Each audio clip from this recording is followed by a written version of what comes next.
Assalamualaikum warahmatullahi wabarakatuh. Kami dari kelompok 4, saya Aisyah dan rekan saya Muhammad Nova. Yang terhormat Pak Nurul Huda, dosen mata kuliah ilmu pendidikan. Kami akan membahas mengenai kebijakan pendidikan di Indonesia terbagi menjadi dua. Yang pertama yaitu ada sejarah kebijakan pendidikan, yang kedua yaitu sistem pendidikan nasional. Yang pertama yaitu kita akan membahas mengenai sejarah kebijakan pendidikan. Sejarah kebijakan pendidikan terbagi menjadi tiga. Yang pertama yaitu kebijakan pendidikan di masa lalu. Kemudian di masa lalu ini terbagi lagi menjadi tiga. Yang pertama itu ada masa pra-orde baru. Menurut Pilar pada tahun 2000 menjelaskan pendidikan di masa ini diarahkan kepada proses indoktrinasi dan menolak segala unsur budaya yang datangnya dari luar.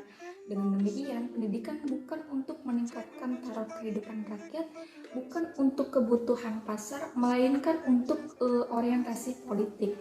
Kemudian yang kedua yaitu masa Orde Baru. Menurut Pilar menjelaskan pendidikan masa ini diarahkan kepada uniformalitas atau keseragaman di dalam berpikir dan bertindak. Pakaian seragam, wadah-wadah tunggal dari organisasi sosial masyarakat, semuanya diarahkan kepada terbentuknya masyarakat yang homogen. Tidak ada tempat bagi perbedaan. Pendapatan yang lahir ialah disiplin semu yang melahirkan masyarakat baru. Kemudian yang terakhir atau yang ketiga yaitu masa krisis, masa refleksi kegagalan pendidikan nasional. Menurut Pilar pada tahun 2000 menjelaskan bahwa pada masa krisis membawa masyarakat dan bangsa kepada keterpurukan dari krisis moneter, membuat menjadi krisis ekonomi dan berakhir pada krisis kepercayaan. Krisis kepercayaan telah menjadi warna yang dominan di dalam kebudayaan kita. Oleh karena pendidikan merupakan proses pembudayaan, maka krisis kebudayaan yang kita alami merupakan refleksi dari krisis pendidikan nasional.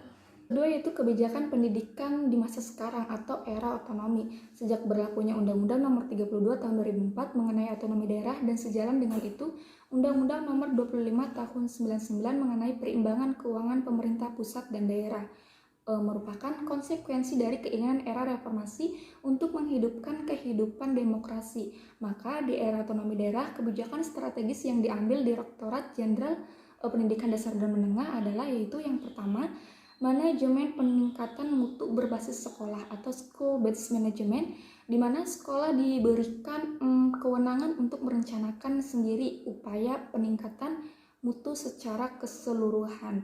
Kemudian yang kedua yaitu pendidikan yang berbasiskan pada partisipasi komunitas atau community based education, di mana terjadi interaksi yang positif antara sekolah dengan masyarakat. Sekolah sebagai community learning center, dan kemudian yang ketiga itu dengan menggunakan paradigma belajar atau learning paradigm yang akan menjadikan pelajar atau learner menjadi manusia yang diberdayakan. Kemudian yang terakhir yaitu pemerintah juga merencanakan pendidikan berpendekatan dengan broad-based education atau BBE yang memberikan pembekalan kepada pelajar untuk siap bekerja membangun keluarga sejahtera. Dengan pendekatan itu, setiap siswa diharapkan akan mendapatkan pembekalan life skills yang berisi pemahaman yang luas dan mendalam tentang lingkungan dan kemampuannya, agar akrab juga dan saling memberi manfaat. Dan yang ketiga itu kebijakan pendidikan di masa yang akan datang. Pendidikan untuk masa lalu, sekarang, dan yang akan datang. Perkembangan pendidikan masih mengacu pada yang pertama yaitu popularisasi pendidikan, kedua sistematisasi pendidikan, ketiga profiliarisasi pendidikan, yang keempat atau yang terakhir yaitu politisasi pendidikan. Keempat paradigma tersebut merupakan dasar dari pengembangan pendidikan nasional dengan berdasar pada keempat indikator sistem pendidikan nasional yaitu popularisasi, sistematisasi, profiliarisasi, dan politisasi. Usulan program pengembangan pendidikan itu sebagaimana tercantum pada menurut Pilar pada tahun 2000 sebagaimana berikut, yaitu mengembangkan dan mewujudkan pendidikan yang berkualitas, menyelenggarakan pendidikan baik guru dan tenaga kependidikan yang bermutu, terciptanya SDM pendidikan yang profesional dengan penghargaan yang wajar.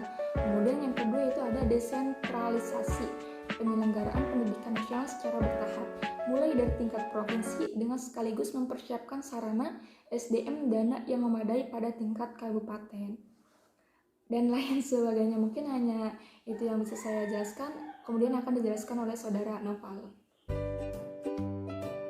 Sistem pendidikan nasional. Pendidikan ke depan membangun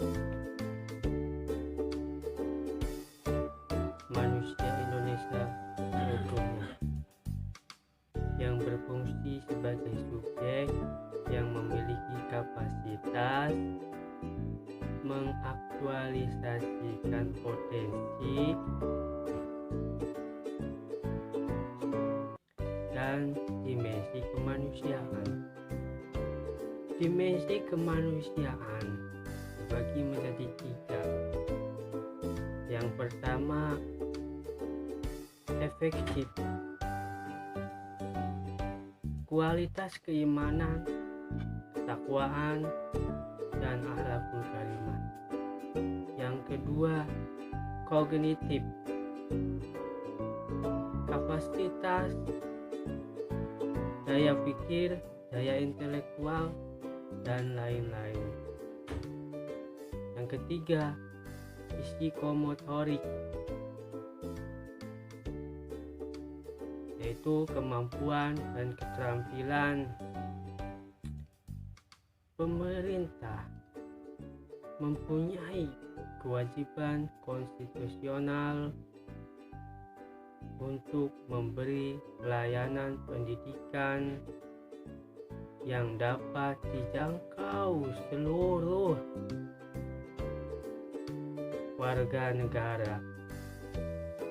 Tujuan bangsa dan negara yang tertuang dalam pembukaan Undang-Undang Dasar 1945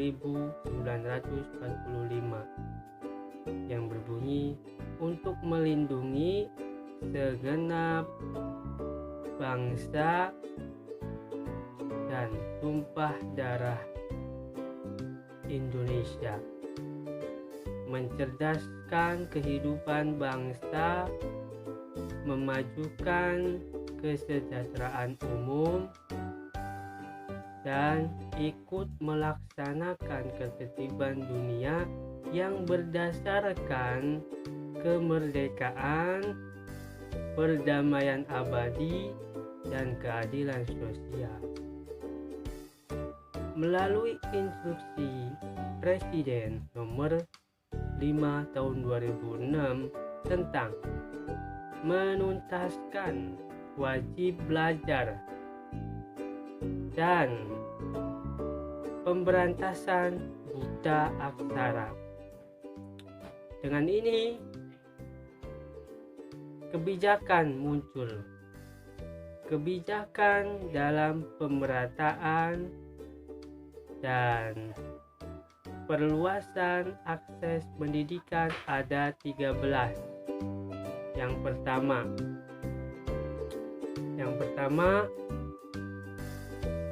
pendanaan biaya operasional Dikda 9 tahun.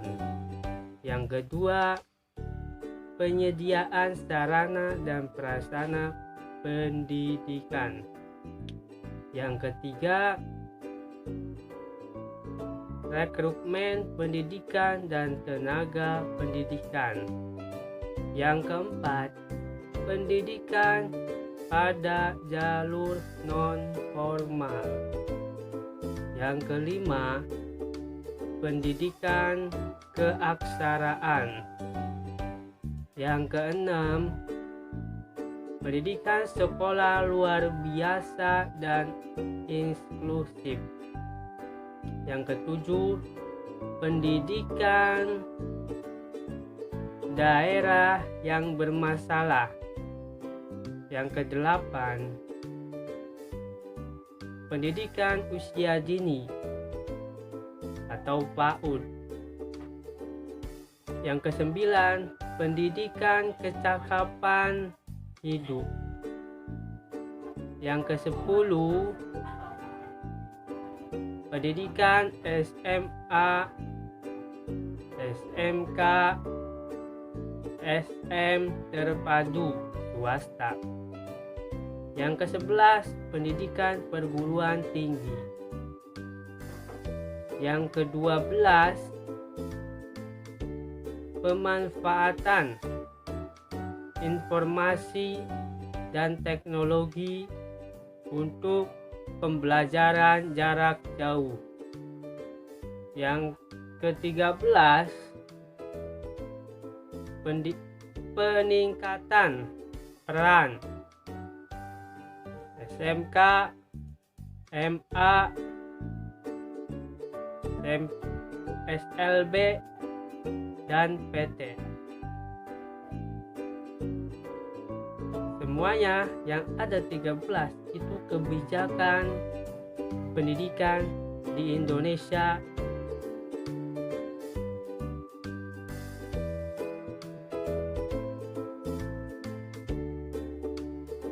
yang menuju ke depan.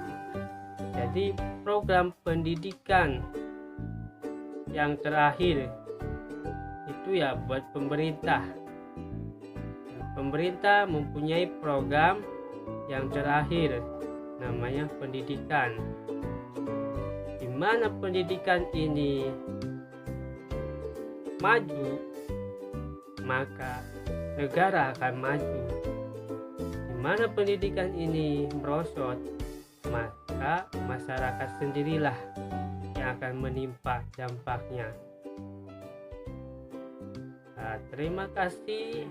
Saya dari kelompok 4 bersama Aisyah mengakhiri dengan ucapan wassalamualaikum warahmatullahi wabarakatuh.